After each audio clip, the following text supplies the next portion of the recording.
Well, good morning, everyone, and welcome to our Student Centered Learning Lab with our host teacher, Sarah Princess. Learning labs are a way of getting together, getting better together, and creating a culture of collaborative learning. So thank you for taking the time out of your day to join us, and thank you to Sarah for volunteering to be our host for today. And in this lab, you're going to be observing students demonstrating their knowledge of nonfiction text features, and we together decided on 3 focus areas to really have you look for. How are students synthesizing information and demonstrating their knowledge of nonfiction text features? How is the learning being differentiated to meet the various student needs? And then how is the technology integration enhancing the student learning? we're excited. You're here and look forward to more discussion during our debrief. Now Sarah will give you a brief background of her class, the current unit of study, and the lesson that you will observe today. Well, I have a class of 22 students, and I got a lot of the ELP students this year, so I have a higher achieving class, but then I also, I have the whole spectrum of students as well. So a student that's also pulled out for LLI, and so still trying to really meet all of their needs. It could just be like my style of teaching too, but I just found that my kids are really, they prefer hands-on, and I like to do a lot of the technology integration, and I've just found that that's really a hook for them, and just just really a way to show kind of what they're learning in a fun, independent way. We're currently doing our second unit of our literacy that we had mapped last year, and one of our nonfiction standards is that we have to use students have to really show that they can use nonfiction text features and how that can help them understand nonfiction. And I do, with the Genius Hour that I already do, I've really modeled how, like let's say that I'm researching a topic and I don't want to have to read the whole nonfiction book, and so we've talked that that's different than a fiction book anyways, that fiction you have to read from the front to the back, but nonfiction you can use those text features. And so I've modeled that if I'm wanting to learn about dolphin training and I just want to learn about their habitat, let's use the table of contents to just focus in on that. And I did a whole lesson for Genius Hour with that. Also how the index is different, but that can also help. And so my kids have seen me using those features, and they've then used them in their research. So in Genius Hour they've used it, but in our second unit of study it's really nonfiction specific unit. And so they're busy researching an animal. We're doing habitats. Then they chose their habitat that they wanted to research, and then they chose their animal from their habitat that they wanted to research. And so we've been busy collecting all of that data, information, and using nonfiction text features for that as well. And so I've seen them use it in their work, but I just want I want to see if they know exactly where a glossary is, what it's used for, how it's helpful, maybe what are picture captions. So I'm going to have them today be going on a scavenger hunt through their various books and taking pictures of those features and then putting them into the Pic Collage app, and then like writing a little, using a label to then say what they know about their nonfiction text feature. So definitely they're using their books that they are interested in. They have a list of features that they can be choosing from, so it's not like they are scrambling to find very specific ones. They are having that choice as well. And then just showing me that they can find them independently now and know what the purpose of them is. Yeah. Can you take a moment to talk about the Yeah, absolutely. what the students have? Well, there's oodles of nonfiction text features. And I just wanted to kind of hone in on the most important that my second graders are using, and that I think will be beneficial, maybe that they'll use in 3rd grade, or maybe that they've even used in 1st grade before. And so I made a list of, I think these are reasonable ones that they could find in their books. ones that they've used before. And so they are choosing between those 8 today, what they're going to look for. I said that they just have to choose 5, so they're going to look in their books, take pictures of those features, and then, like I said, take a picture of each one. So that's their scavenger hunt part. And then I broke it down for what I wanted for their collage. I have learned in the past that the brilliance of technology is there's so many features and ways to tweak it and make it, you know, bright and shiny. Right, but that also distracts the audience. And so I wanted to give them the freedom of like choosing their background color. But there are so many patterns and colors and everything in Pic Collage that I wanted that to be a solid so it doesn't take away. But I want them to be able to play with the app as well, so they're going to be able to change the background of that, of their title, and be able to play with that font. But then I'm going to be specific that when you're writing your little captions, that those have to be pretty plain font, because once again your audience has to be able to read and understand, right? You know, is this going to be appropriate for all my second graders? Possibly not. This could be really overwhelming for some of them. So just a lot of verbal as well, that this is what it's going to be. But I wanted them to have the option that if they want to refer back to this, that they can. A lot of times something like this I'll have displayed up on the TV as well. So if they don't have it in front of them, then at least I can point to it up front. And then you also have a handout for Pic Collage. And this is just a little bit more of a background information about what the app is and some possibilities of how to integrate it into the classroom. And I think this is a really nice way for your students to display their knowledge of things that they have learned with nonfiction text features. That's for you to ponder. Right. Okay, so before we go into our observation in the classroom, there are a few norms that I'd like to review with you. So the first one is always maintain a positive attitude and respect for the lab host. Avoid being a distraction in the classroom. And the students, you know, just you being present, they're just kind of like, ooh, you know, what's going on? So if we can just minimize our distractions. No talking to the students or other teachers during the observation. Sometimes it's hard. We're teachers, we want to ask questions, we want to inquire, but we really just want to be present but not distracting the learning that's happening. Maintain silence and do not take it upon yourself to teach students. Stay close to the action so you can see and hear what students are doing as learners. So I do think you don't have to stand in the back of the classroom. I do think it's okay to walk around. Oh, jeez. Oh, yeah. Yeah, and observe how they're using the app and what they're doing and how they're finding the information that they need to perform this task. Also, record detailed notes that are aligned with the observation to use during the debriefing session. So if we could take a moment just to look at the lab form, the learning lab form that you have. And we're in the pre-brief session from 8:45 to 9:15. Then from 9:30 to 10, we will be in the classroom observing Sarah and her students. Then following that will be the debrief when we come back, and we will go through 4 rounds of questioning.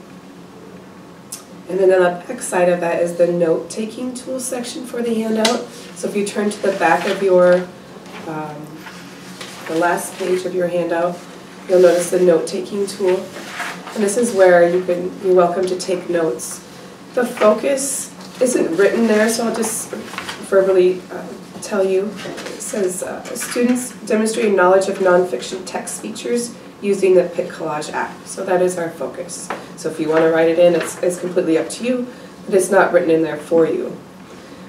So again, just trying to keep our focus in what it is that you're looking for, the look-fors, and what you're observing of the students. Again, the look-fors are the 3 questions that Sarah mentioned at the beginning of the Learning Lab. How are students synthesizing information and demonstrating their knowledge of nonfiction text features? How is learning being differentiated to meet students' needs? And how is the technology integration enhancing student learning? So our focus is the nonfiction text features, and our look-fors are those 3 questions that we're wanting to talk about when we come back from our debrief. Okay. Do we have any clarifying questions of Sarah or myself before we begin the observation?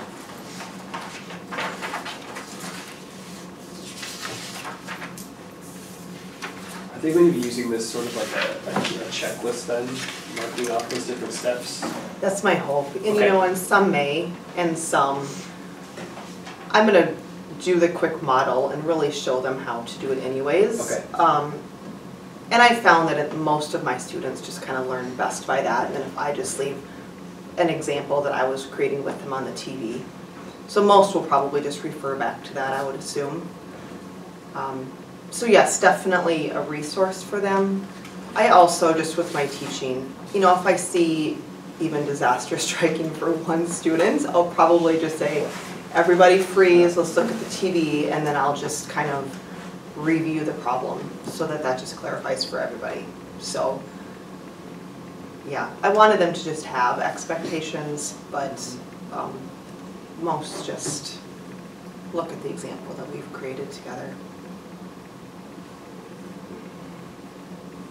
And then with the nonfiction books that they've selected, I feel like every time that I've looked through, like I always have a hard time finding a book that will have a lot of those pieces, like maybe some of them, depending on the level of the book. Did you look through these beforehand, or the kids, they're just bringing the ones that they already have? Well, I have not, have I looked through all of their books? No. Right, okay. But I've also, the benefit for doing it this way around is that I've seen them use their books during their animal research and during Genius Hour, so I've, you know, seen them using some of those features. I have an extra box of Keystone books also in the classroom that I'll, you know, say, hey, if you can't find a feature in your book, or So using that one. absolutely, Okay. Excellent. yeah. Cool. Yeah. Thank you. Did you spend a lot of time trying to find books at their level? Or just trying to, because it's really hard. You know, it's hard to find those That's like, nonfiction books sometimes that are at everybody's it level. is, and that's the blessing and a curse of doing any type of nonfiction research, is finding appropriate books. Probably another benefit of having, you know, some of the ELP students in my class and just some higher achieving is that I can get some higher level books, which gives you more meat to the books anyways. And here you're just looking for examples of a text feature. They're not actually having to read Which is also for the different. knowledge, which you did during Genius Hour. Absolutely. And your report, you did that then, so. Right, right. And you know, when I've been modeling in Genius Hour to use my features, I had multiple books up on the TV when I was doing my lesson, and I was like, hey, this one has a table of contents, let's use it, but this one doesn't, so maybe this one has an index that's going to help me this time. So they're very well aware that not all books are going to have all features. What's been your experience with Pic Collage year by year? Honestly, I first came about it because I was using it personally, you know, to be putting pictures of my family on Instagram or whatever, and then I thought, well, how could I use this in the classroom? And when I've been doing my Genius Hour presentations, some of my kids have created keynotes, some have done pretty intense prezzies, and others, maybe they're just not really ready for that. And so Pic Collage is an awesome way to still put pictures together, put text, but it's not putting a full-blown presentation together. So I think it's an easier option for kids to still collect evidence and information that they found, but it's like on one page rather than putting multiple slides together. So I've used it for like a Genius Hour presentation before. And then really just last year, doing the nonfiction text features was the first time was the 2 ways that I've really used it in the classroom so far. But once kids, you know, if they've put pictures into other, you know, even if they're doing Seesaw, they know to plus in a picture or to put in the text. And so once they know how to do some of that on their iPads, they're just techie enough to be able to figure out that really the apps are quite similar. Have they used it before? Have my students this year used it before? Prior No. to you having- No, nothing I know of. So we did a little play around session with it about a week ago, just to make sure there were no kinks in it, and you know, just to show them initially what some of the buttons will look like. But today will be the first time that they've had very specific expectations for a project. So you never know what will happen today. But the hope is that the technology skills will transfer over. So like throughout the year, so that's one way that you can help differentiate with their ability with technology is that you're allowing them those different options. Absolutely. So do you do some more intensive like lessons with Keynote and with Prezi? Or, okay. Absolutely, Okay. yes. I've already had a reading group create a Prezi about, they're just a higher achieving reading group, and so I wanted them to read, it was a nonfiction book, but then I wanted them to already do the research, and so they've already put together a Prezi. So I feel like if I kind of take little snapshots of kids and kind of pre-teach some of them, then at least you have pockets of kids that have different skill levels. Right. Yeah. But I feel like each time I use a new app, then I do maybe another tool within that app to kind of add to it.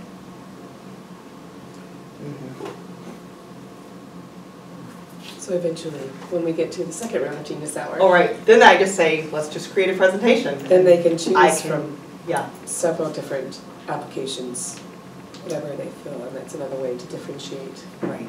your teaching. Mhm. Any other questions?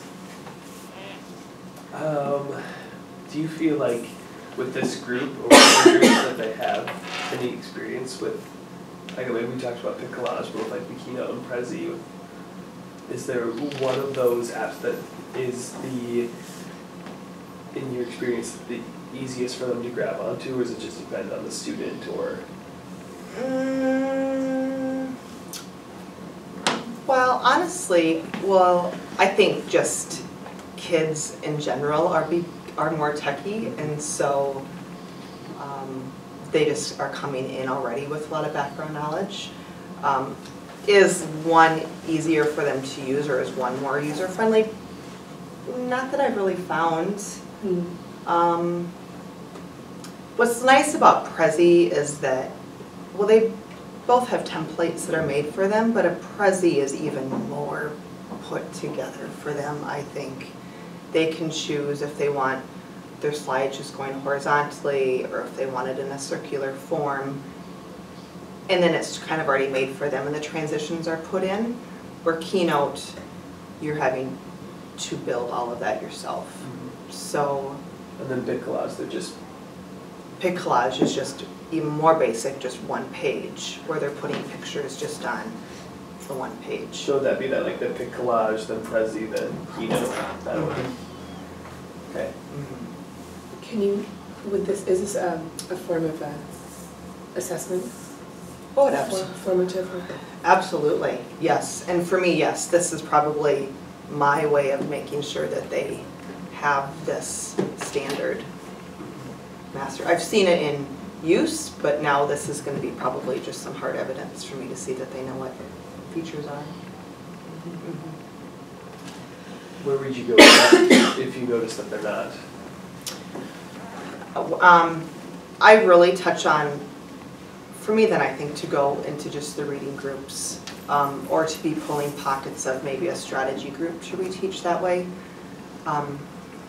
I just find as a basic beginning of second grade with all reading groups, just touch on those features just to make sure that in a small group of 4 or 5 if they know what they are. And honestly, most do. They come into 2nd grade really knowing how to use them or what they are. So then I feel my job as a 2nd grade teacher is you know what a glossary is now. How is it going to be helpful for you as a reader?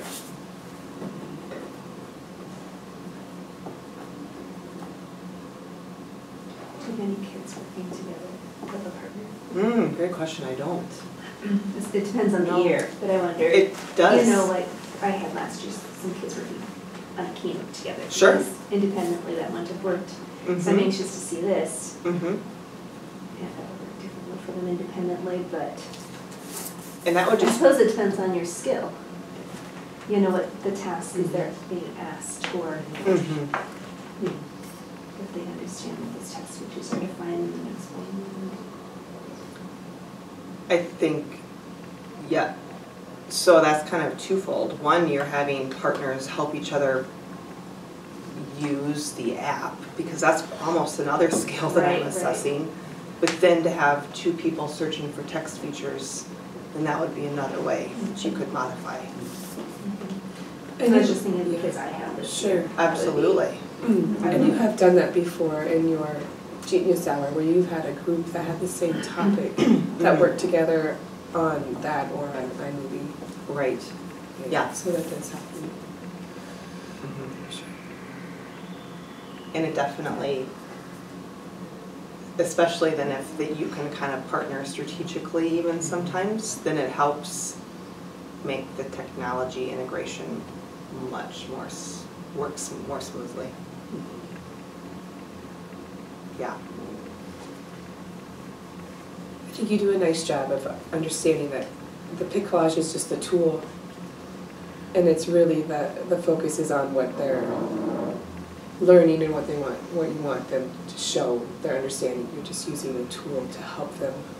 Right. And I do think that's a nice way of integrating technology and how it should be used. And then I also like that you have choose 5 of the 8. Choose 5 of the 8. So another way of differentiating your instruction by giving them choice, so they don't feel we can pick and choose. So some are naturally going to gravitate one way, and some are going to gravitate the other. But I feel like you've set it up in a way that all can be successful at any level of where they are within the range of 2nd grade.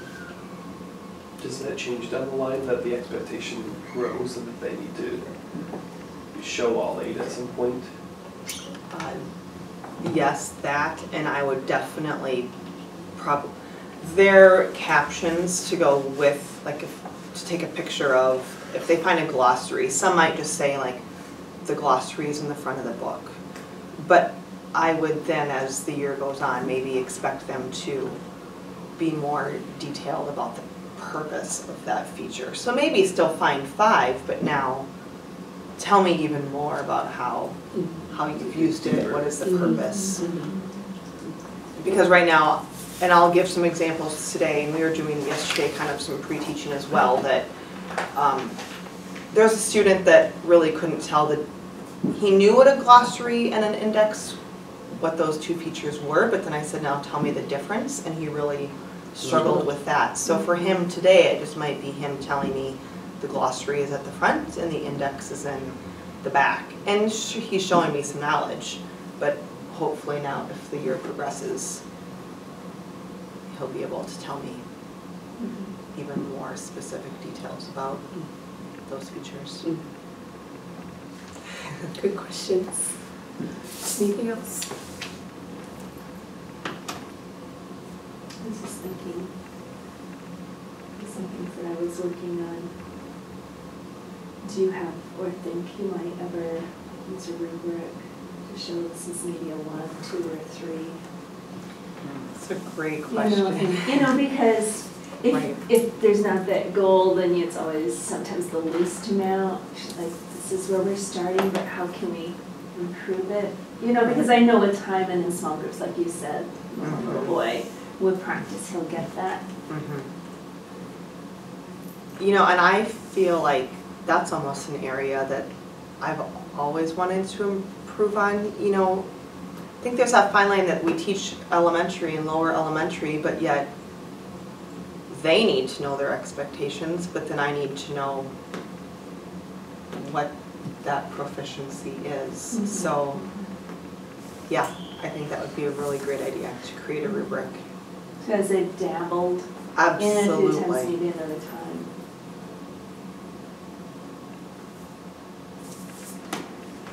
Because then even to show that evidence to, well, them again, or even to parents to say, you know, yeah, this was my expectation, this is what they showed, therefore. Next time. I agree, Like, I next know. time. Yep, that's why we have these, right? So always we can like learning. collaborate and learn from each other, so because For sure. we're always striving to be better and Mhm. be reflective Mhm. on our, you know, process and how we teach, so it's just part of being a good teacher. I always struggle with rubrics is like you have the rubric, but then if you ever bring examples to show what that looks like, are you taking away creativity and choice and the opportunity for them to figure out a path on their own, or are they just seeing something and then just going for that end goal? And so Right. I just feel like I always have to be careful with rubrics. Yeah, it is a catch-22. Well, it is. You know, and like my Common Core standard says I can use text features to help me understand nonfiction. So then what number do I put on that statement? I don't know. Yeah. You know, then is that being, you know, is that becoming then subjective? Is that then my opinion? I don't know. Mhm. But yeah, kids need to know the expectation as well. Mhm. It's like, what else can you tell me? What else can you tell me? And Right. you want that to come from within them instead of my constantly saying, what else can you tell me? Right. It's like, Mhm. just share it all to begin with. Mhm. Yeah. And then it's like, whoa.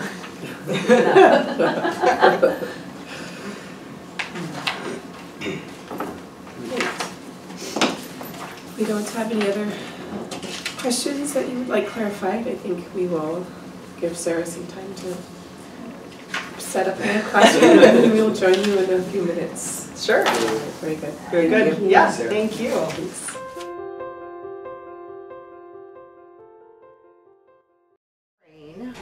We listed about, what, 8 nonfiction text features, right? So can you think in your brain what one of them was? Can you think of what 2 of those features were? 3? 4? 5? Turn and talk. Can you list? Can you each list 2?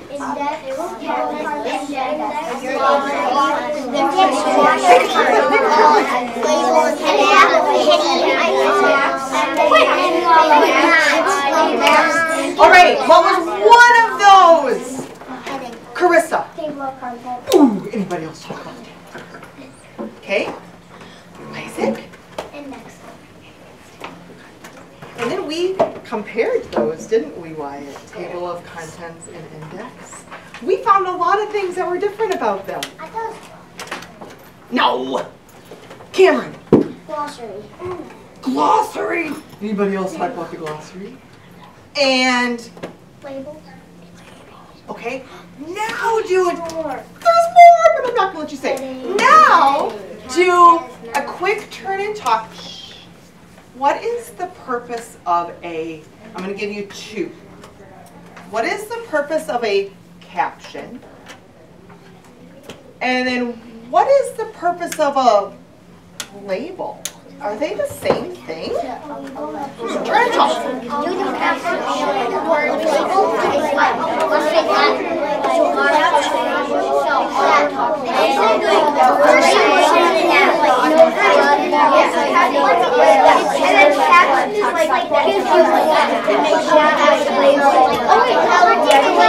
Who could list the differences? Could you say what a caption was? Ooh, could you say what a label was? Are they the same thing? No. Okay, tell me one thing, Shri. You can like label a person like this is my arm, this is my leg. Brilliant. Do you agree? Like I could just say leg, arm. I could. Okay, then what's a picture caption? What's that? Like a short sentence that like tells what the picture is showing. Oh, got it. All right. Did anybody in your conversation talk about maps? You did? I was gonna say maps. You were, June. But I didn't let you, did I? And you didn't want us to have Maps. Well, captions and labels. They're on the same poster, but you just determined that they're kind of two different things, right? They have different purposes. We've talked about, oh, what about this one? Types of print. Like bold words, right?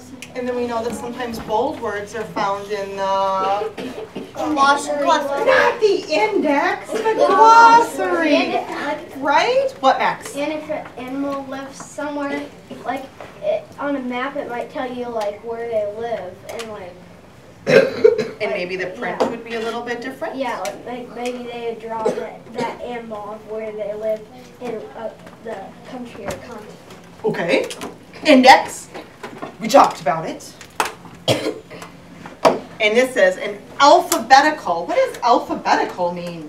Holy buckets, that's a big word. What does that mean, Wyatt? ABC order. Oh, so simple. An alphabetical list of important subjects in the text that is located in the back of the book. All right, nailed it. Glossary. Right, Kylie? Yes? Have you used the glossary before when you've maybe been researching? Yeah. Sometimes. Oh, this is my broken clip. I think I got a little wild and crazy one day and dropped my clip. Ugh, never fear. Last year? No, this year. Ah, table of contents. All right, so what are we going to do with these today? Well, my friends, you are going to be showing me what you know about these features. Okay? The index, types of print, captions and labels, maps, table of contents, headings, and glossary. And you're going to be creating a collage. And the app that you're going to be using is Pic Collage. So let me show you kind of my expectations for this, all right? So your screen will remain down, and then we'll get into it in a minute, okay?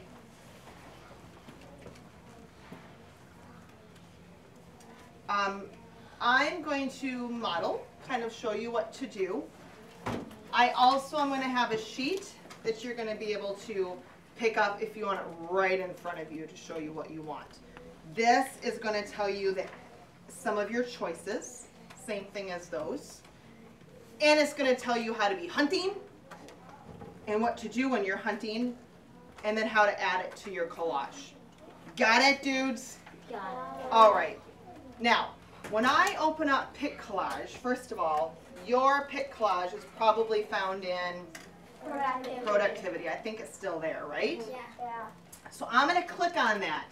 And there's lots of pop-ups that I have found in Pic Collage. And we really don't want to give any opinions right now, so we are just going to ask me later. Okay? Now, we want to do freestyle, which means we want to create our own, right? So freestyle. All right. So then I, first of all, have to decide, which feature do I want to look for first? Because this says, choose 5 text features listed that you would like to search for, and then search for those features in your book and take a picture of each of them. Okay? So I'm going to search. Tell me when you find one, and should we take a picture? There. Oh, what's that? Table of contents. There. Heading. Oh my goodness! 2. Oh my goodness! There. Another map. Caption. Oh, okay. So let's take some pictures first, okay? I can do this straight from in here. So how do I add a, first of all, how do I add something? Photo. Or you click the plus. I have to tap anywhere on it. And then I found a picture, so I want to do a photo. But it's not in my library. It's not in my iPad yet, so I have to take a picture. So what do I have to click on, Brock? How do I take a picture? Click on the camera. Click on the camera, right? So I'm going to click on my camera. All right. And well, Mrs. Princess told me that maps are a feature, so I think I want to take a picture of the map. And then I'm going to have two options. Do you see that at the bottom, Kylie? It says retake, oops, I made a mistake, or use the photo. Well, are we happy with that photo? Yeah. I think I am. So I'm going to use the photo. Get your iPad on your lap, please, my friend. Okay? So I have it in there. So then, how do I know which one I want to add into my collage? I have to have the blue border around it, right? Do you see that, June? So my map, does it have a blue border around it? Yes. It certainly does. So how do I add it into it? How, Carissa? Hit the check mark. Check mark it. Very similar to Seesaw. isn't it? So I'm going to check mark it in. Wow! It's huge! You can shrink it. Oh, I can shrink it. So I just pinch it, right? I can pinch it, I can turn it, I can shrink it. Okay? So I think I want it there for now. Yeah. So are we going to have to take 5 photos? You're going to have to take 5 photos. What are your 5 photos going to be of? Ella, what are your 5 pictures going to be of? Caption. Or labels. Any of your 8 choices, right? No, only 5. Is it going to Only 5. be, is it going to be like, are you going to put all your 5 pictures on one paper? Oh, well, let me show you again. So now I'm still searching, and I found a table of contents. Well, that's an option, so I want to add it, Wyatt. So how do I add another picture? You take another picture of it. How do I get my options to pop up?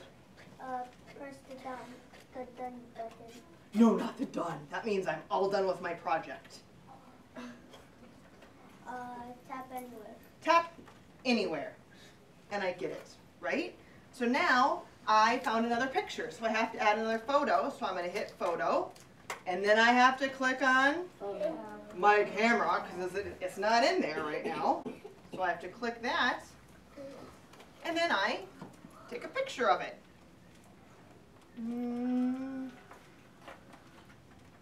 Retake it or use it? Use it. Okay, we're happy with it, so we'll use it. It's blue highlighted, so I check mark it in. And I think I want to put my table of contents down there. Okay, so now I have 2 photos in. Yes? If the stuff are on the same page, can you take them both at the same, in the same picture? Like the index and box, right? Good question. So let me do one more and then I'm going to move on to the background, okay? So I found that right here, there's a map and there's But you already have a map. there's a heading. So I would want you, Wyatt, I want 5 pictures.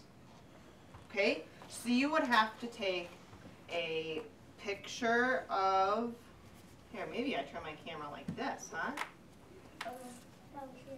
Fingers in I can't move my fingers. So I would take a picture of that. And then I would take a picture of my map so that they're separate. So, Okay? Carissa? so if we took a picture like together, would you probably come out on one photo? So let's say what you're asking is, can I do this? No, but like if you take a picture of both of them, and then like why you're saying flat, is it because like you'll probably just have that as one photo? Super question. Okay? All right. Now, So are we putting all 5 on one collage? 5 photos in one collage. Can you handle that? Yeah, are we gonna have space to write it out? Oh, you totally are. Next thing, background. I want it to be solid. So, how do I change my background? Click anywhere. Click anywhere. But now I want to change my background. So there are so many choices, right? Look at this. There are, Weston, there's solids, or I get down here to all my fun ones. But I want you to do a solid. Could it be that one? That one? That one? That one? It can be any. Could I go into this? Yeah. No, I don't want you to. I want you to be choosing those bubbles. Well, that one, that's what. Could you do this one? No. No. And that one is locked. So that's not even an option. So I want to try that color. Oh, I think I like that. That one. That one's okay too.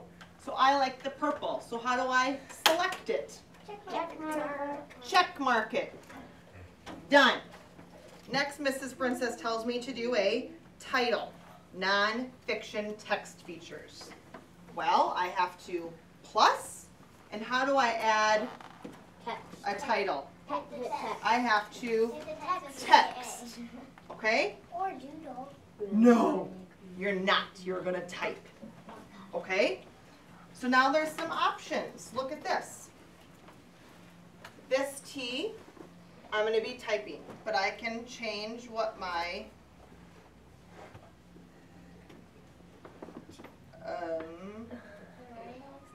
well, it will. See it. Yep.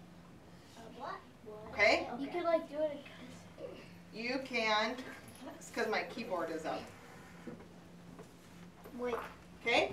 So for your title, you can be choosing any funky font that you want. Really? Yes! Any? Any! Anything? Okay? So maybe I want that one. But you have to call it non-fiction text features. Okay? Not just the Y. So what are we going to do?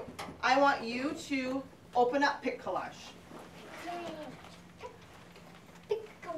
Okay?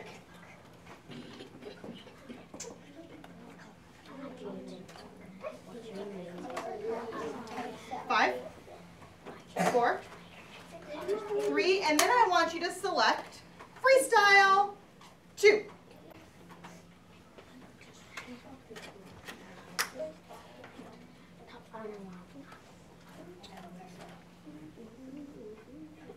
One. And I'm going to let you get started, and then I'm going to let you leave me. I want you to tap anywhere, and you are going to make your background choice right underneath me so I can see. So tap anywhere and change your background. Tree? Wait.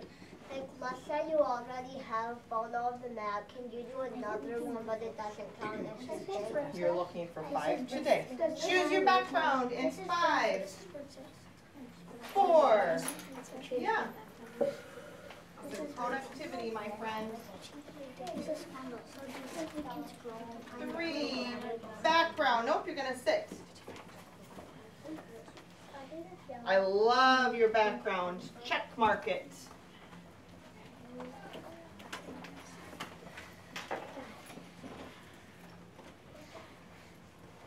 Get it check marked in 3, 2, 1. Next, you are going to go start scavenger hunting. Okay? And what books are you going to use? The ones that you have at your spot, right?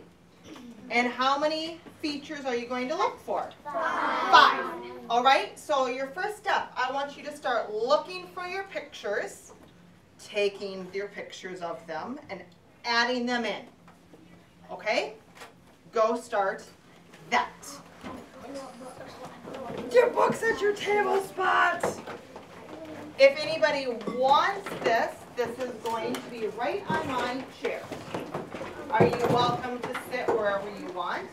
Of course. Hey, it has an index. That's all it has. That's all it has. I don't know what mine has. It has an index. This index is long. You think that is?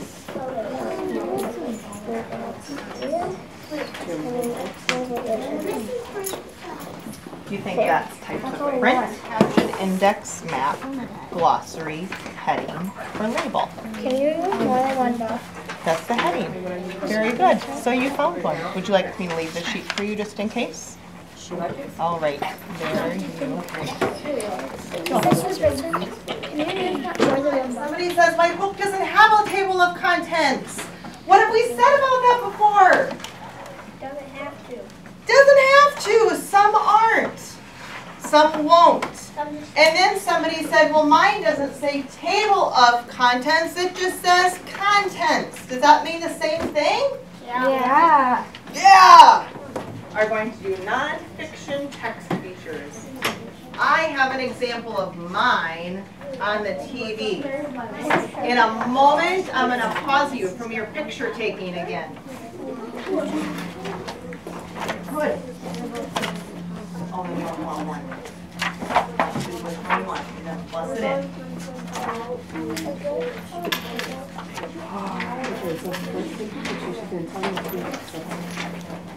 Check mark, right? It's at the top, so lift your head. Very good.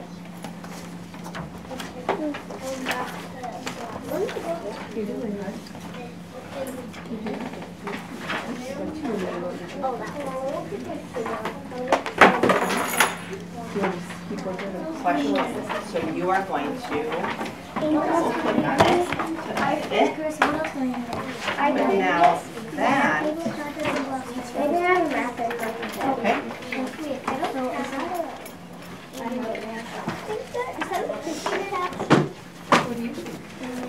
That certainly is. It's just underneath a really big picture. So that's, it was really hard to not. Choose the 120 TV and you'll bump me off, and I'm going to use yours as, can I use yours as an example? Well, we have the TV, not the projector. 81, 85.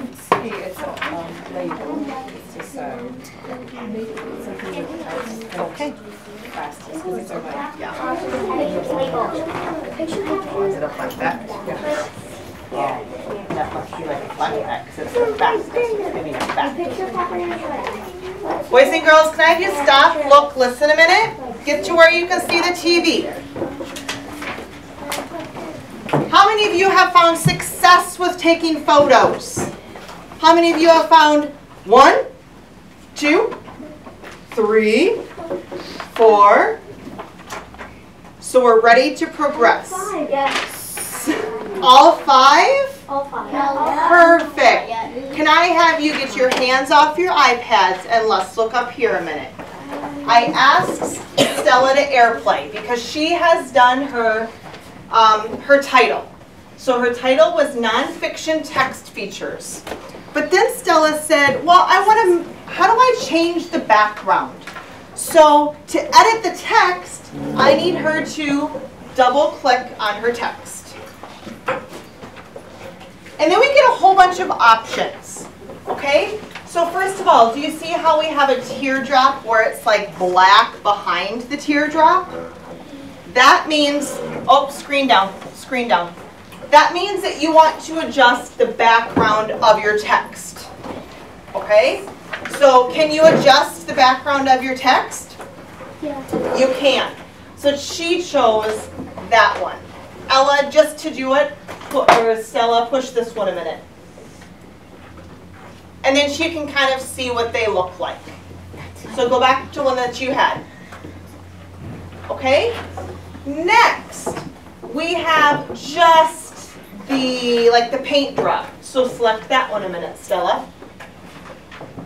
Okay?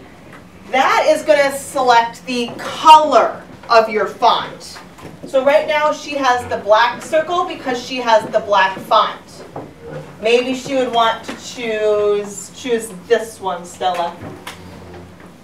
So then see her font changed. You are welcome to make that one choice as well. Okay? Then you can use your fingers to be pinching and adjusting. You got to check mark it first, honey, and then we can make the adjustments.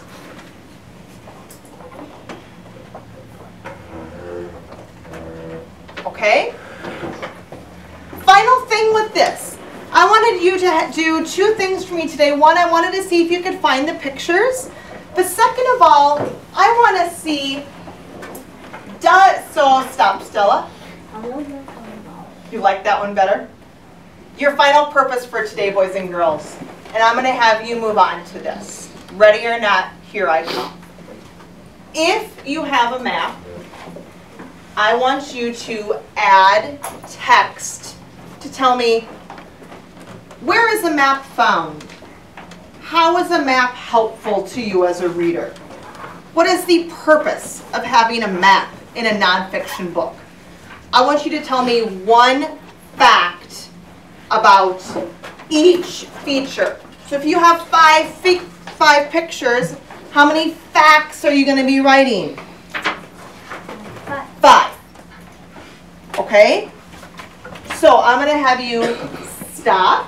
You are going to stop taking pictures and try to tell me a fact about the pictures that you have already. Okay? Go ahead with that. So I gave you 8 because you're only choosing 5. So maybe you won't have a map. Okay?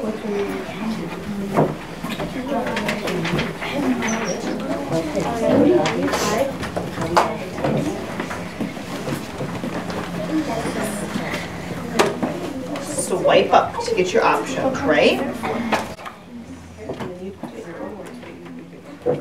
And then there are your airplanes, so I'll click on there again. And then stop mirroring. And now you're back to just you. You're going to put clear.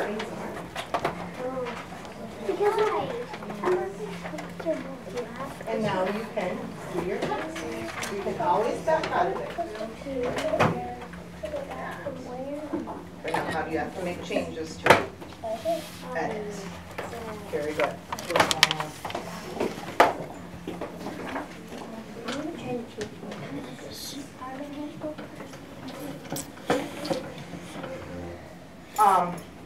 Boys and girls, you can change the background of your title.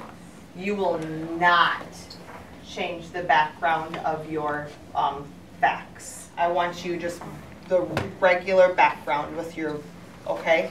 So don't be playing with that. How do I do that? Well, let's see. How do you change the background? And I want none. Okay. Okay? Okay. Very good. So what are we doing now? Do what title? Well, now I want to see, what do you know about the table of contents? Tell me its purpose. Tell me a fact about it. So go ahead and take that.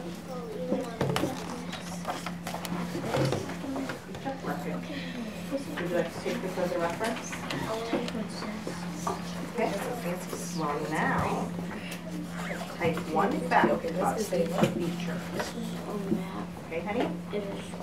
Okay.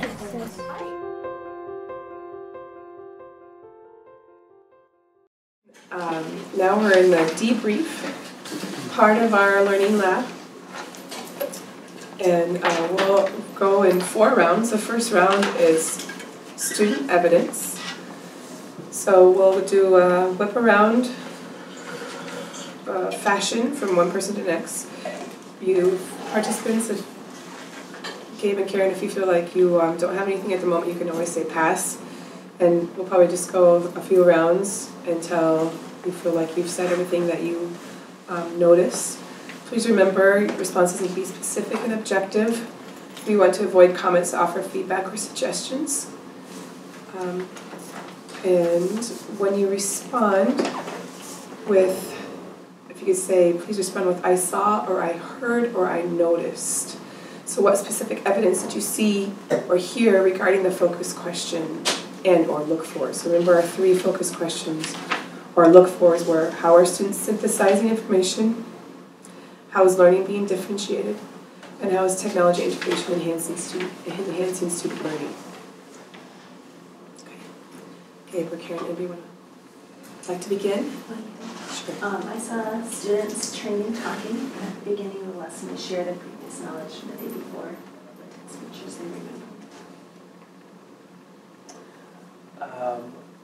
I heard the teacher reassuring students that more time will be given to finish their work, so they're not too stressed out about it, but that they also know that they can take their time moving forward if things take time because they need more time to be more creative or just because they need more time to think things through.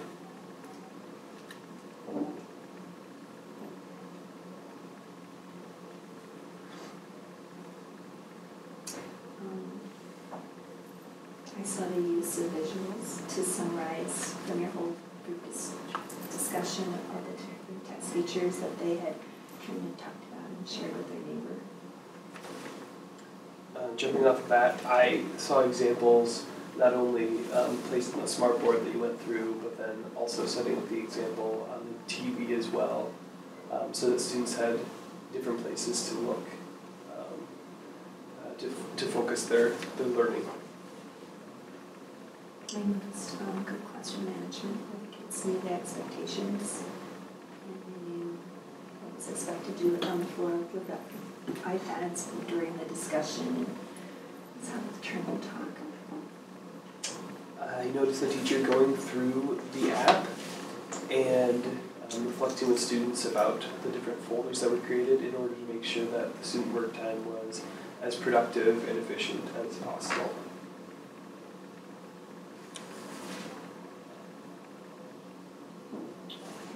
How you started allowing them to get started and then when they needed to regroup, the Freestyle bookings and students and stuff and their eyes came up. I heard students helping one another understand the concept when they're at their spots. And if they came across something in the book that they felt comfortable enough, given the way that you set things up, that they could turn to someone and ask them, and they could learn from one another. That's how you model Pic Collage and reviewing how to use the camera with the students that needed that. I saw an opportunity by using Pic Collage, to allow students to make this nonfiction text feature information more personal, and that they give them an opportunity to reflect on what they've learned so far. I heard you make sure you took time to show what you liked, what they had done on their work. I saw step-by-step directions, not only at the beginning of the work, but then when you walk around with the different students that you would help them go from step to step and reminding students what they could do next after they finish those pieces.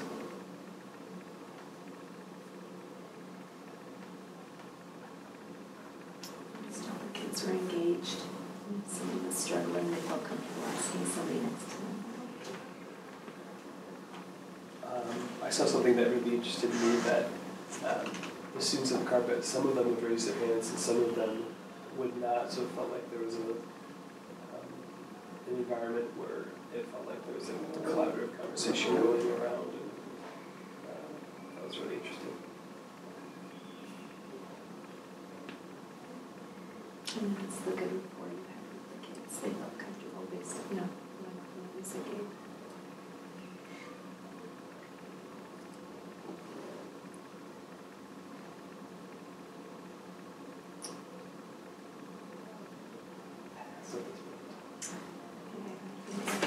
That was great. There's a lot of things that you noticed.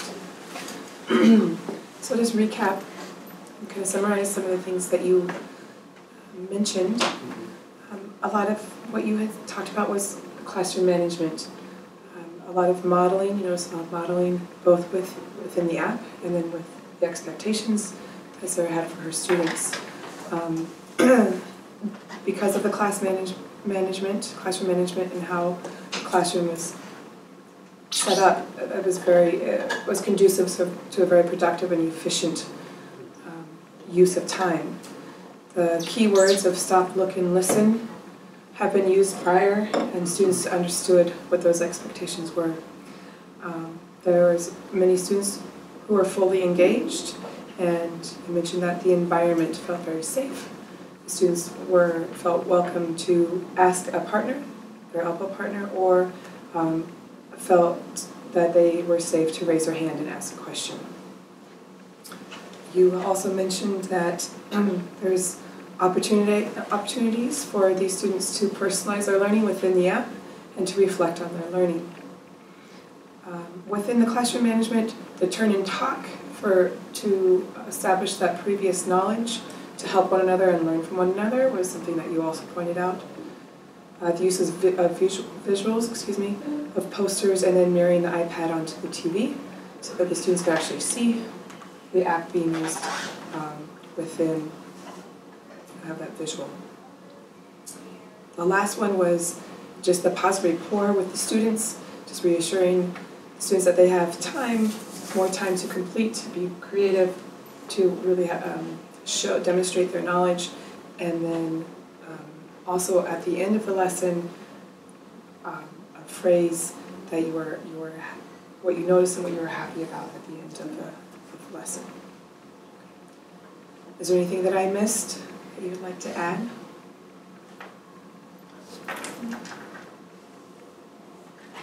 I don't know if I said it before, but I really appreciated what you're talking about, the rapport with students and how open the conversation felt. That every reminder that you gave seemed like a really gentle reminder. It didn't seem like a reprimand. It felt like an opportunity. So what I noticed was gentle reminders for students so they can feel comfortable making mistakes or sharing successes.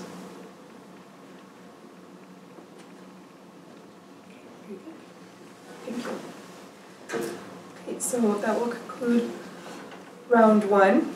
Then we're going to move on to round two, and it's labeled implications.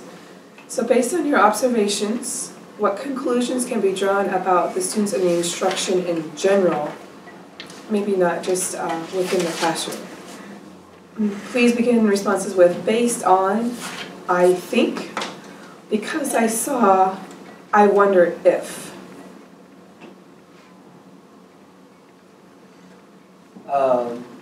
Based on what I saw when directions were being given at the carpet, I wondered if there'd be some way to also differentiate, not necessarily the content, but instructions as well, based on students' readiness with the technology.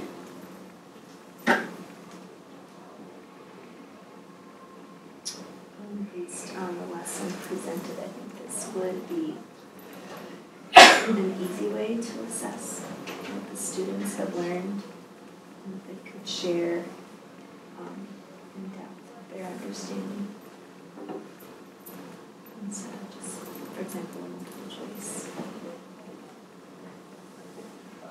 Because I saw a lot of student engagement and excitement around this opportunity, I wonder if, and I think we should incorporate this type of activity into more of our literacy units.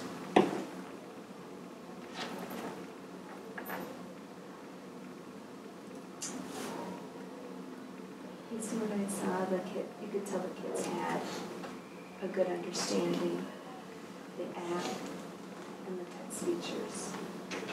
And I was just wondering where that could fit in with other lessons, how to take to another level for other graders.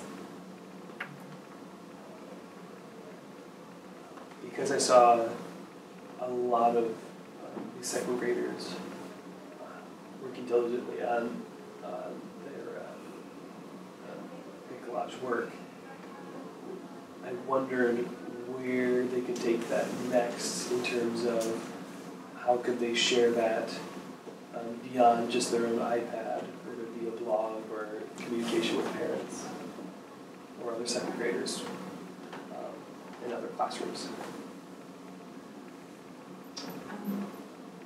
Because I saw on the TV you had put up your finished product, I was wondering how many kids would take note of that.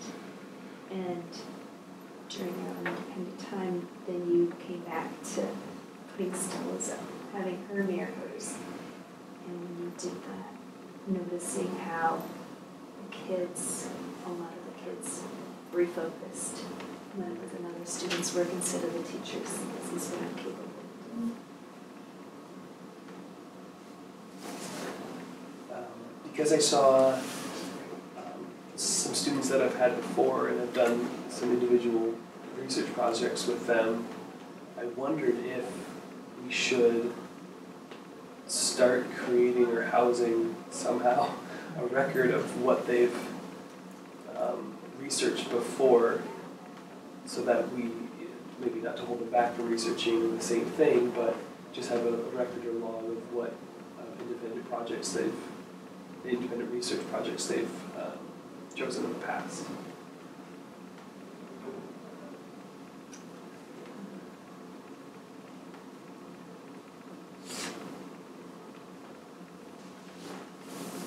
Based on seeing students switching from taking the pictures then to writing the text, I wondered when I saw some wrinkled noses,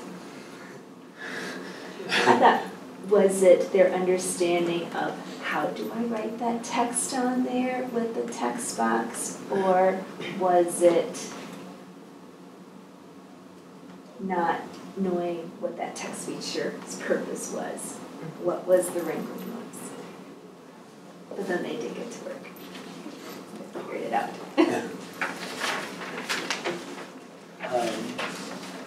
Because I saw students sometimes hitting a roadblock and feeling confused, I wonder if I would do something similar to this, if I would give them an opportunity to regroup and share out do a turn and talk on their progress so far, and then move forward. Based on the flexible seating, I think the students felt comfortable when they did hit that roadblock to ask somebody or to ask you. Based on how students responded to you with the stop, look, and listen, I think that a great amount of classroom management has been put in place so that students are aware of the expectations in the classroom and why the expectations are there to begin with. Because I saw a number of kids weren't ready or finished with their texts. I wondered, when we would come back to that, and or if it would be more of an independent day. Because some students talked about how they didn't get a chance to share everything that they wanted. I wondered if sometimes if I need to reflect on how much wait time I give students to really explain things to one another and to understand it themselves. I just want to reflect on some of the questions or the based on, I think, because I wonder, and I wonder how to differentiate with the knowledge of technology. Something a different way to assess students rather than multiple choice. I think, Karen, is something that you had said. Gabe, you had mentioned something, because I saw the level of engagement, I wonder if this shouldn't be used in literacy units more. and we just had spent quite some time working on those literacy units, and maybe this could be added as part of a, what are they called? At the end of the unit. Performance task. So maybe it could be a performance task. Yeah. You also mentioned, Gabe, where do we go next? You know, you wondered, would it be a blog, would it be communication with parents or other second grade students, or even within the classroom?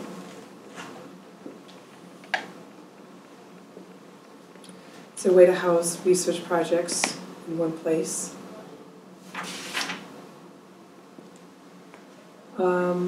Some mention about turn and talk on the progress and moving forward with one another, allowing reflection time and wait time, and then also wondered how much more time, Karen, yes, how much more time will the students have to finish this, and what might your expectations be? So I think that's a general, overlook of some of the questions that you had, and then this next round is for Sarah now to be able to answer your questions, which are all really great. And we can, again, be pretty informal. Just have a conversation. Yep.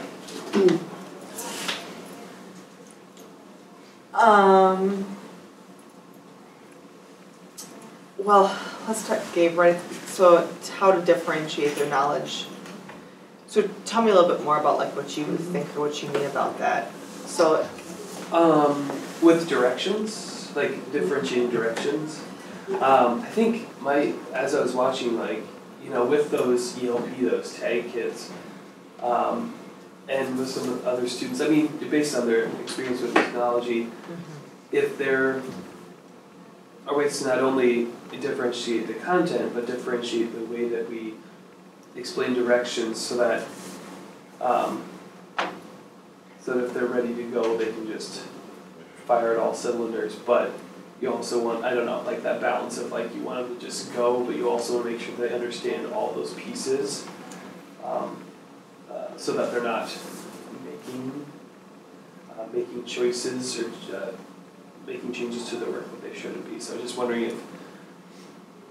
if that's something you thought about differentiating the way directions are given based on the students.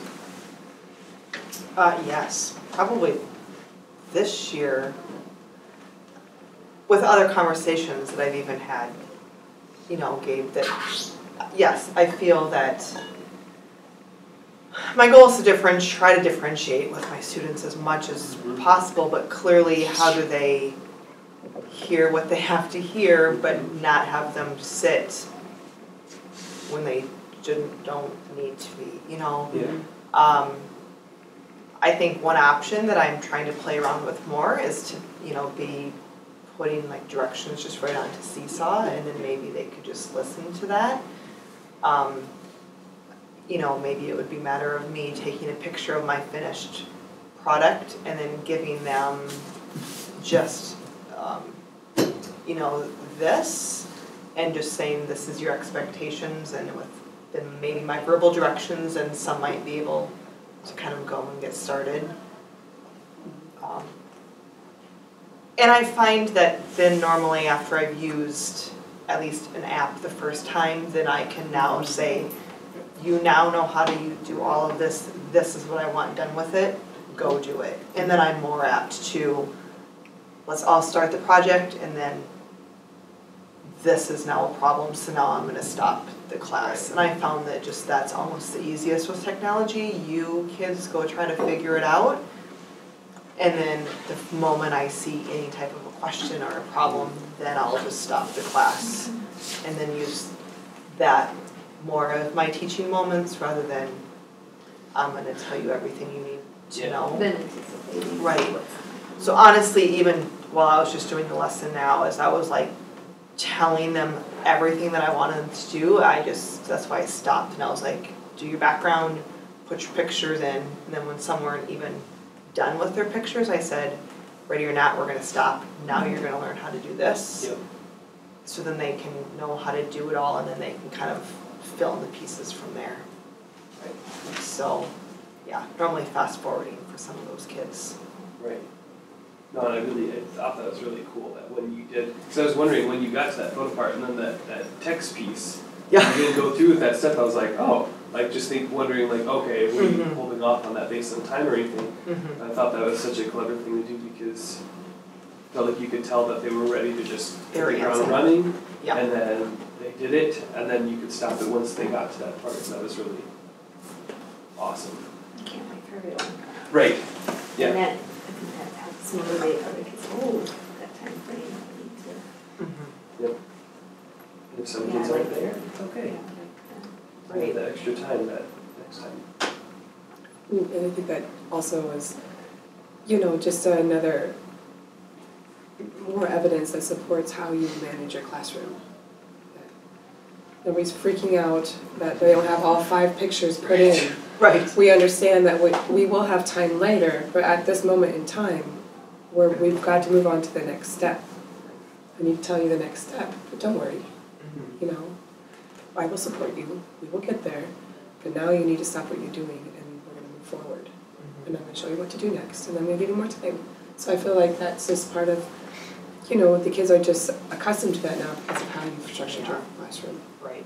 I mean that nope, when you said like, can we finish everything in one sitting? Nope. I understand, like you've done enough projects with them that have taken like more than one lesson, and that's huge because that's really hard. Because kids usually just want to get it done. So the fact that you instilled that in is really testament to what you do.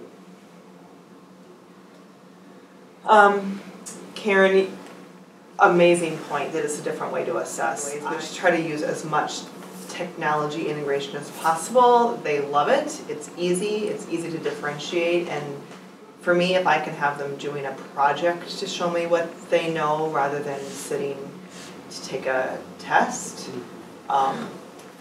and for me to still be, there were so many different layers of even literacy skills that I have built to get to this point, and then the standards that they, some were already bringing in their background knowledge of, well, I used this when I was researching, and this was my purpose for finding a main idea, so now I already know what this feature is. So, yes, to have that way of assessment. Yeah. If anything, that's like my plug. Like, there's different ways to show learning and knowledge. Found in the front of the book. Oh, It's it really shows something. Right. Yeah, I'm just interested to see what some of their sentences were, like their purpose. One of the students said, it was a map, and he said, most maps are found in the middle of the book. I was like, I wonder how he came up with that reasoning. So just be interesting just to see what what you see was more. Yeah. Just thought that was interesting. But kind of true. I know, not right? normally right Right. Index it has to. Yeah. So I thought that was interesting. I thought that was a really neat observation. I would love, right? Yeah, engagement. Yeah.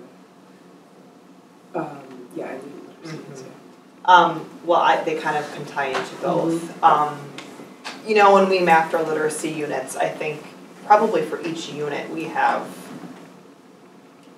a different type of technology tool being utilized, and I would, to really just show their learning, to be assessing them.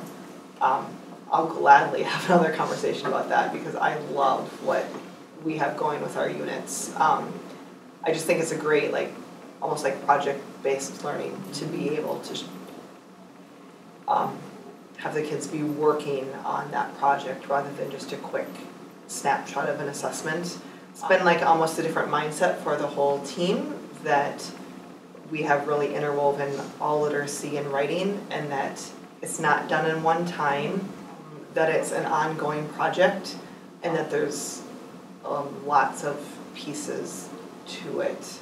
And I think that the kids in second grade are really getting accustomed to that. So yes, it's a huge factor with our literacy units, how we just kind of try to put a spin on that. I guess And for me, the engagement, you know, that the technology needs to be a tool to show their learning rather than just, you know, just like a quick sit and get. I want them to be creating the ongoing projects and to be doing, you know, whether they're going into Google to search for images and importing them in, or searching for evidence and then putting that into a Pages template, or just creating a Pic Collage, just that's, yes, the engagement is up, the kids love it, checking off a lot of standards. I found this year especially that I'm always, you know, for Daily 5, it's been a struggle. And so I have them do just one. I've only give them 3 choices for Daily 5 this year, and one of them is a must-do. And so I've put in a lot of, they're needing to finish up some of these projects as like one of their must-dos. So then, sure, I'm still doing guided reading, but then there's only like a pocket of kids working at a time. So if they have to ask each other questions or come up to interrupt to me, it's a very smaller amount of kids. So that's one time. Other times I've just had to, you know, just say Daily 5 and guided reading are going to kind of go to the side today, and this is what's going to be happening for literacy. And now this afternoon for writing too. We'll be doing a good half an hour of finishing up a different literacy unit project, and then if they get done with that, then going on to this one. Can I ask what tech, like what, for each unit, do you have like offhand what you try to use as second grade team for each literacy unit? Yeah. Unit 1 we did, I don't think. Unit 1 they were just writing personal narratives. Unit 2 right now they're doing, it's a Pages. They're doing actually the newsletter that you use. Because my kid's like, that's Mr. Tweet's newsletter. Yep. So they're learning how to use the template, which is disastrous sometimes, because if you ruin a template, you've ruined everything. Yep. So I think that's great for them to learn. So then they're putting that into that Pages template, but then they also have to then be condensing their 4 main ideas and just to a single paragraph of the most important information to create like a plaque that you would see at a zoo. And so then I'm just using like a Pages report for that. And then they have to take that information and write it into a speech, and then I also have them do a Pages for that. Let's see, they for one of our units, they're creating an iMovie trailer. Mm-hmm. So Karen and I played a lot with the different movie trailers. I think this year we're going to have to tweak which template of that they use too, but that was really successful. I think they also are creating a keynote presentation for a different unit as well. So we try to keep it with as many of the Apple products, since hopefully, like you said, should I introduce that as a first grade, so hopefully at least there's going to be pockets of kids when they come, and then when they go to 3rd grade, hopefully you're going to form that common background knowledge a little bit. But yeah, trying to use different apps and projects. One of the unique things about Pic Collage is that you do have, you have the T just to change the text, and then you have like the 2 different teardrop options, and they've never used that before. So I think for me to figure out how to teach that and which one is which, and then I think for them just to figure it out, I think that's a total frustration. So I was thinking it was, what button do I hit to get going? Right. And that was me wanting, show me more. Not knowing the path. That's almost going to have to be a whole reteach lesson, to be honest with you. To show them, that how to be shrinking their boxes and their text to go right next to their picture, and that some were choosing the cursive, and that I didn't get into that part of the lesson, to say you can choose a funky font for your title, but probably not for your caption, so that's gonna have to be a reteach. But for them to figure it out, I think was probably the frustration. You take for granted, like even for them to know to double tap to go make the changes, you have to go back so basic to And teach them. like you had mentioned prior, when we were just visiting here, who is your audience? To make that easy for them to Absolutely. read and, oh, this is really cool, I like this one. But for them to realize. Is that something you're going to be diving into? Is like, I mean, because I started with your editing process, your writing process. So it's like is there going to be an editing process where you talk a little bit more about the audience and the change that you can make? Yeah. Okay. And you should just come in for one of my Genius Hours on a Wednesday. The word audience is mentioned so many times. I took a picture of your poster. Did you? I'm planning on reaching out to you on that. So. Perfect. Okay. Yes, with anything that we're writing, with anything for Genius Hour, anything that we're researching, I say it isn't about you, it's about your audience and what do they want to get out of it and what do they need to be learning, and then how are you going to share that information. So that's going to have to be a number one. And that your title is catchy, so you can change that, but your information, your audience has to be able to understand it and read it, and if, it might not be appropriate for everybody, for your audience, so you need to think about that. Oh yeah, huge. That word's used often in my classroom as well.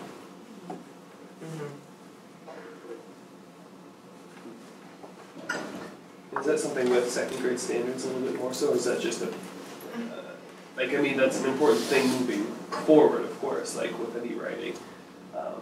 But is that within second grade standards at It's in third grade? No, I don't think so. I mean, we teach them, that an informational writing piece is to inform. But no, you don't really take it a step further, I guess. That's just my personal preference that, right. Maybe just the next step is the public speaking piece. So you're writing it with a purpose, and then you're using that writing to speak. So when they present their projects, so maybe that could tie in with public speaking, which is a standard. Sure.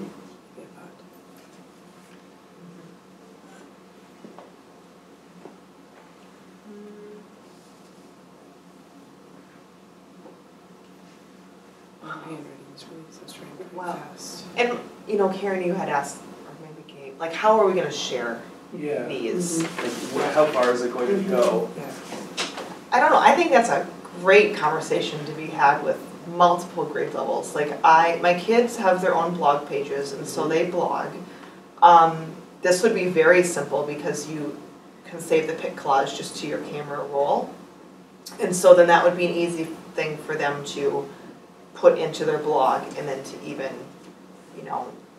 blog like, this is the collage that I made and this was my purpose, or this is what I want you to learn from this. That would be a very simple way to share it. But I feel like with all of the projects that we do, how can other teachers know what they're doing, or how can they share? I feel like you go through the steps to create these projects and then they just kind of We take stop. it sometimes, like with our animal research and our keynotes, that I'll go down to Del Rosa's room where she'll come and we'll get to see some of each other's, not just your class, but Right. it helps me, what the kids in other rooms, what is the quality of their work, or what is my expectation compared to somebody else's, or for somebody new that hasn't done it before, to get that opportunity to see it.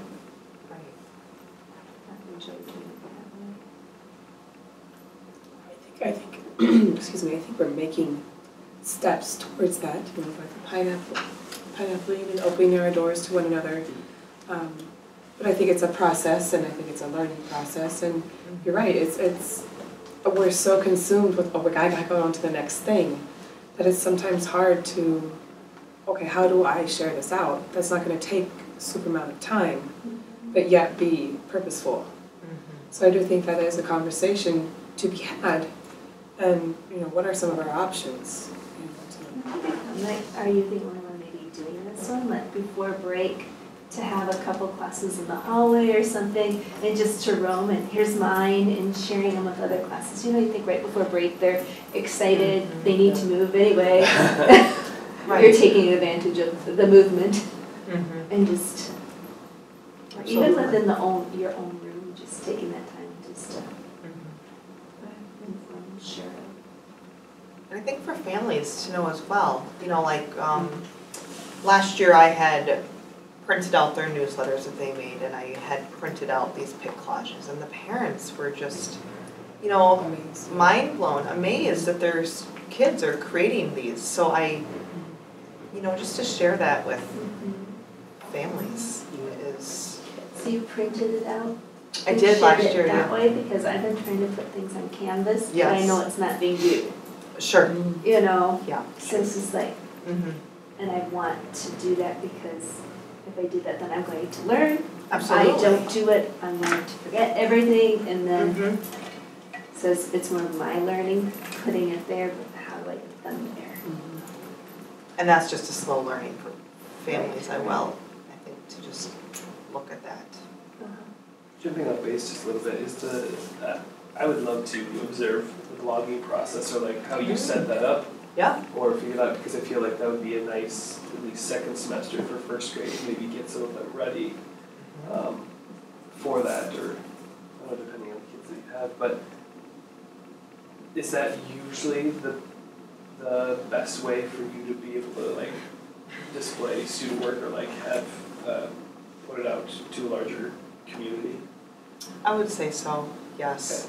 Okay. That's also been my, this needs to be your next step project. I've used the blogging a lot just for nonfiction, or for reading groups to communicate about books that they're reading. That's been a conversation piece.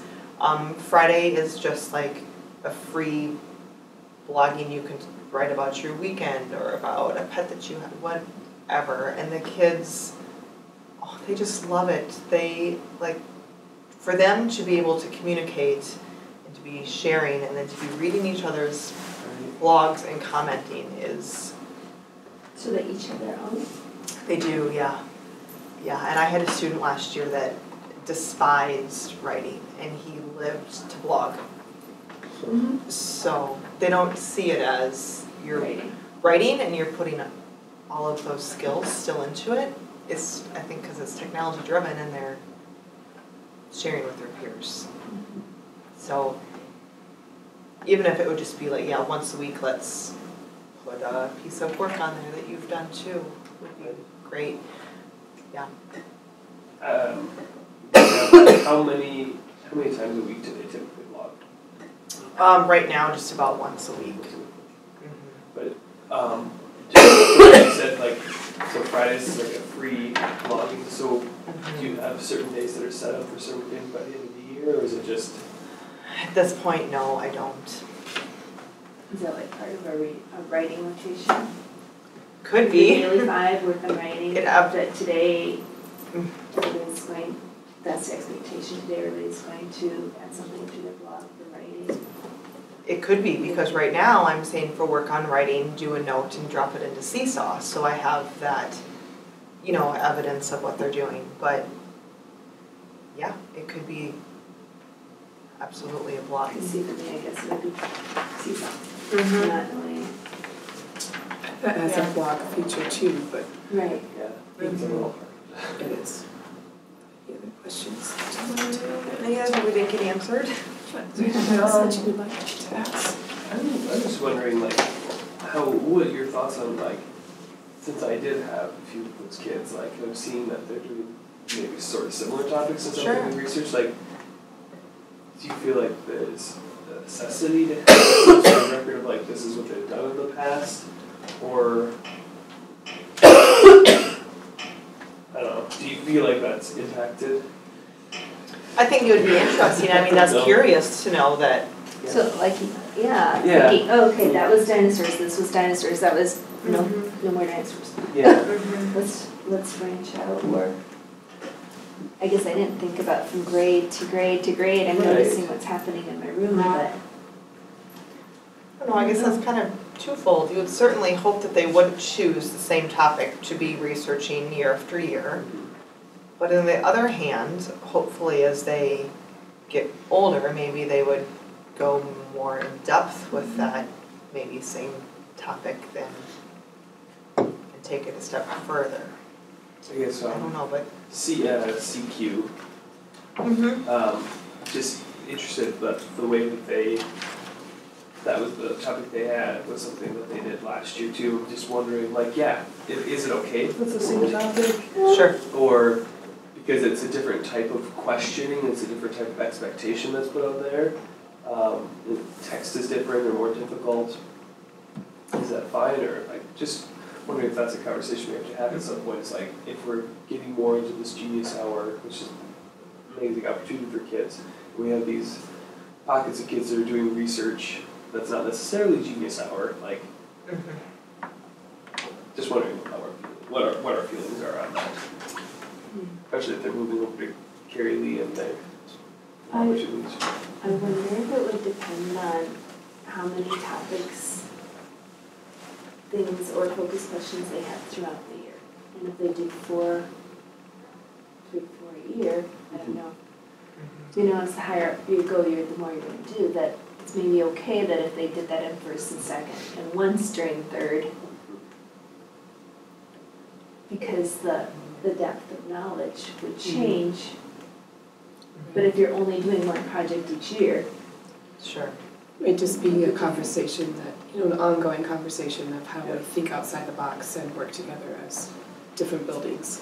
Sure. And trying to collaborate with one another. And starting that process within the learning labs. So I think it's a great conversation to be had, and definitely one that is started. And then we're just going to continue those conversations on how we move forward.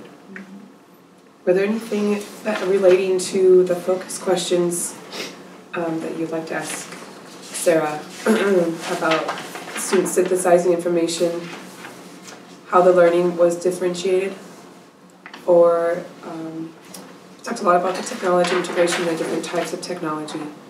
Were there any other?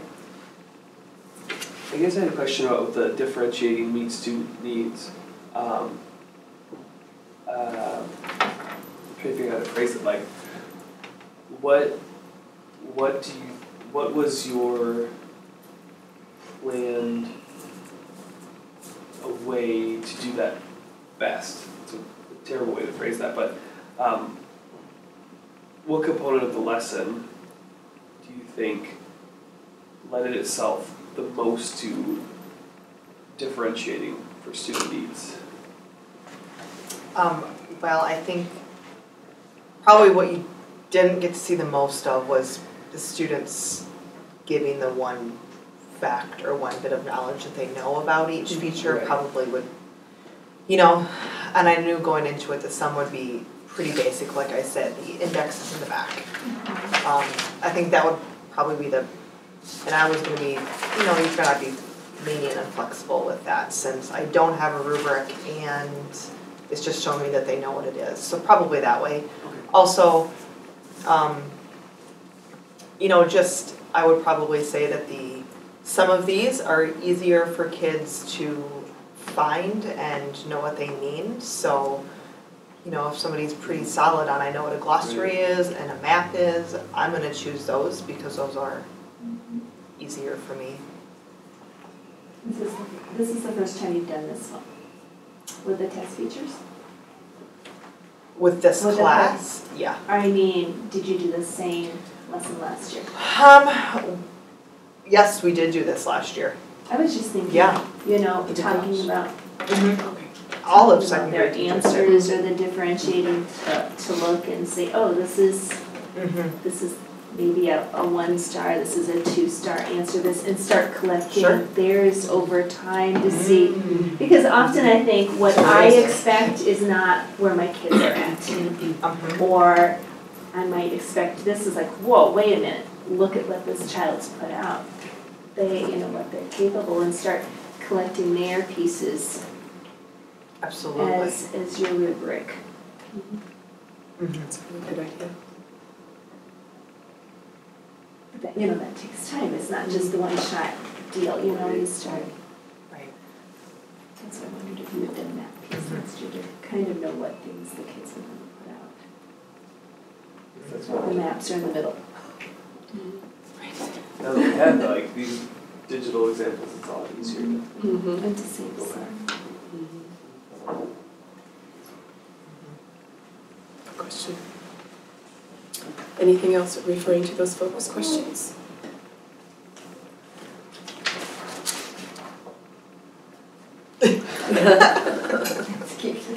Yeah. No, I know. Is it looking at your notes, trying to decipher? Well, I guess like maybe you answered this. Maybe I just wasn't paying attention. But what is the your plan at this point for like how they're going to share out? Did you already mention? No, Okay. no. I normally, well, not normally, to have them at least turn and talk with, a partner, just to share their projects that way is normally the easiest.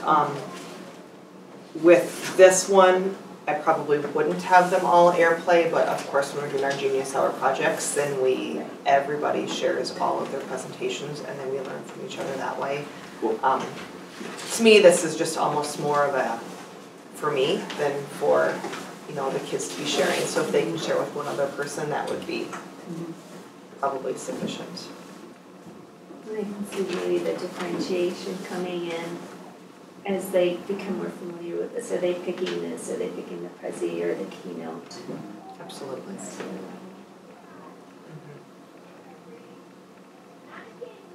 I need to learn how to do Prezi.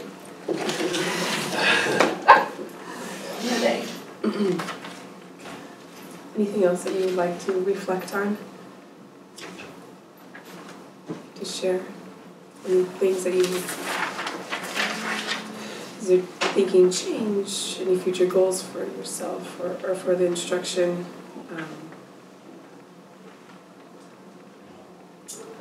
How you would assess?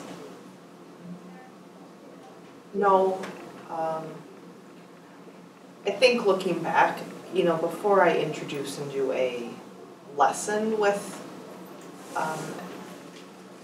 with an app, I always give kids time to free time, just kind of play and explore it.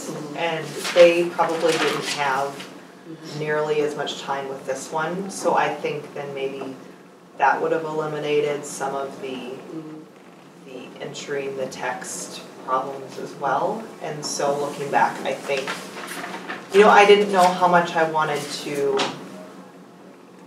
already pre-teach for this, because I wanted it to be a teaching in the moment type of a lesson learning lab, but I think then that maybe had given them a little bit more time to play with it would have been beneficial as well.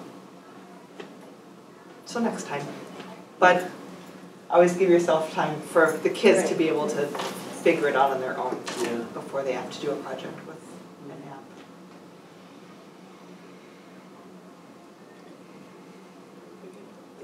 Sure. Okay, if there aren't any more questions, we'll move on to round 4. And in this round, this will be our final round. Karen and Gabe, if you think about what your next steps might be or your takeaways from your observation today as you reflect on your own work. Some responses might include an aha moment for me was, and will influence my teaching by, I would like to try, I need help with.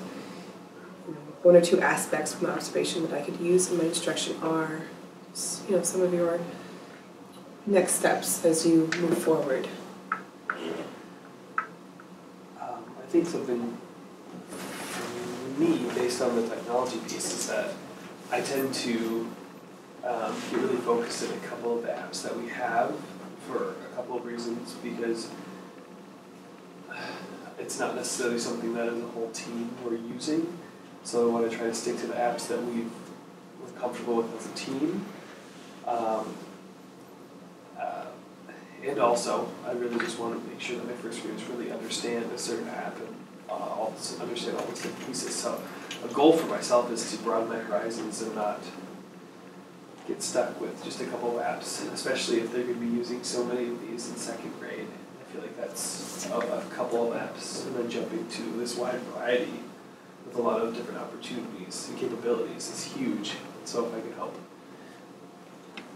bridge that gap a little bit or ease that transition, I think that would be something that I really would like to do this moving forward.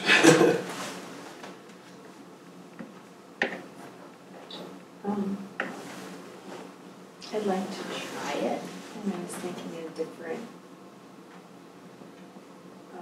ways to try it, thinking, we did a keynote with our animal research with our literacy in it, and I could see this maybe being better for a couple of monthlies.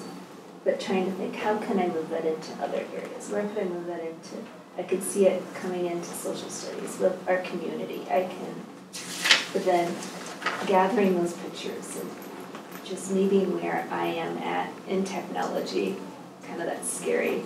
Or how would I integrate that into math? Sure. With geometry or with multiplication. What would that look like? And then, I trying to move there with Seesaw and different things. But where do I fit this app in doing something like that? I think it's really cool. Maybe just did biographies. I thought, instead of the paper, the pencil, this would have really worked well. Because I could find pictures of the people and where they were born or something. And then every app goes everywhere, though. Lends itself. That's a lot of things. I think I need help in the future with this kind of idea that you talked about, putting Pic Collage out there for students to potentially use to show their understanding and learning as like an option. I think I need help figuring out how to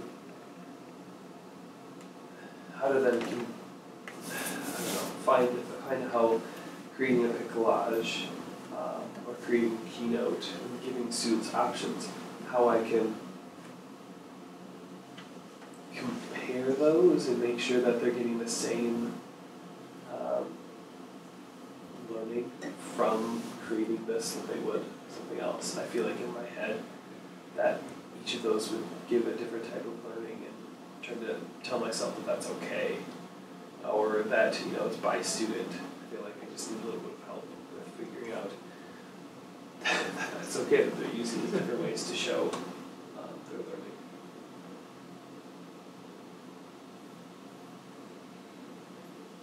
I don't know so much help I need, but I need just to take time to play with it myself. Sure. And to learn, and then all of a sudden, it's like, don't they have to save it? Automatically saves, obviously. Okay. And I do have this on my app. You should. Okay. So those are some big things I'm wondering. So now when I go back into my room, I'm not ready to go. I'm ready to do some exploring when the kids aren't in the room. Somebody, I was thinking, since it was new for me, what, like, an idea for an activity to start with the whole class. Just, like you said, to play. But not just to play, but it always has to have a purpose or something. Thinking something wintry. What could we do? Whether just inserting pictures and maybe typing something to, maybe activities that they like to do. Maybe it's finding a picture of a snowman or and then writing something to go with it, just to learn how to use that and then feel comfortable to move it. It would help just coming up with those ideas to get me started. When my kids were playing with it, I just had them take a couple pictures from in the classroom, like some took a picture of the iPad cart and said, "This is where we store our iPads," and others took a picture of my little teacher area, and then they just, so it was just really, really basic, but they were practicing the skills of taking a picture, putting the picture in, adding the text, showing, make a Viking Pride Pic Collage, you know, like, I'm gonna hold my iPad, or picture somebody drinking from the water fountain.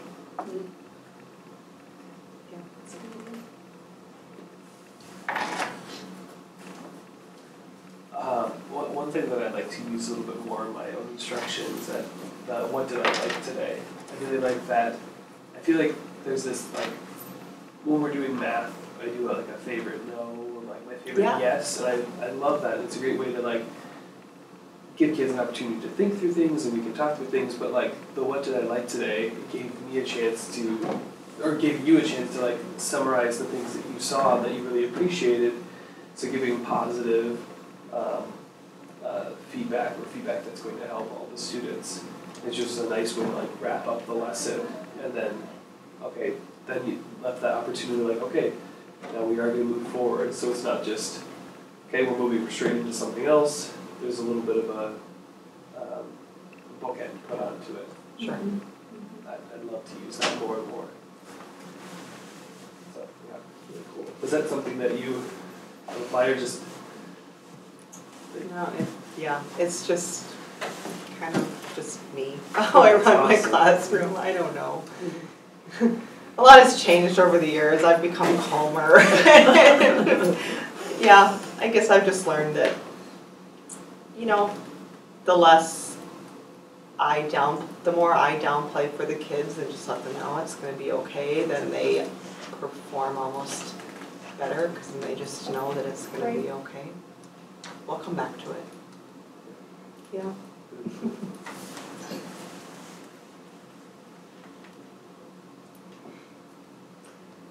Age does it too.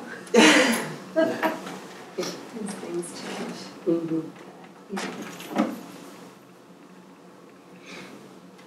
Are there any other next steps that you can think of that you would like to try or reflect on? I mean, I mentioned it before, but I'd really like to see a little bit more about it. And it's not, it's based on this lesson, the way that you do things with technology, but I'd like to see how you, so I'd like your help with how you integrate other types of technology like blocking. So if you have more opportunities for that, I feel like that would be really exciting, because I feel like you do have a calm and really patient approach to technology that's really helpful. We do. I need to learn that with the technology. It can be really stressful, especially when you have 20 or so iPads and you're trying to figure something out and they're trying to figure it out. So like talking about the pop-ups, right from the start, like there are no new pop-ups. You say no thanks. Like that's huge. So otherwise there's all those hands. So the work that you do behind the scenes to be ready for it is really apparent.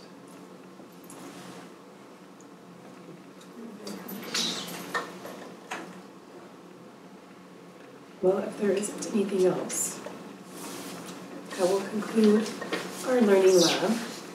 Thank you so much for coming in and observing and taking the time out of your day to learn more about just what's happening in other classrooms and in other buildings, and what you can take back to your teams and to your building. And something as simple as this simple app. And I really like your reflection of, oh, how can I use this in different subject areas? And I think that really opens up some avenues, and then how you two are already going to maybe start partnering with the use of technology integration and differentiating with your students. I think, you know, that wouldn't have happened if this opportunity wasn't presented.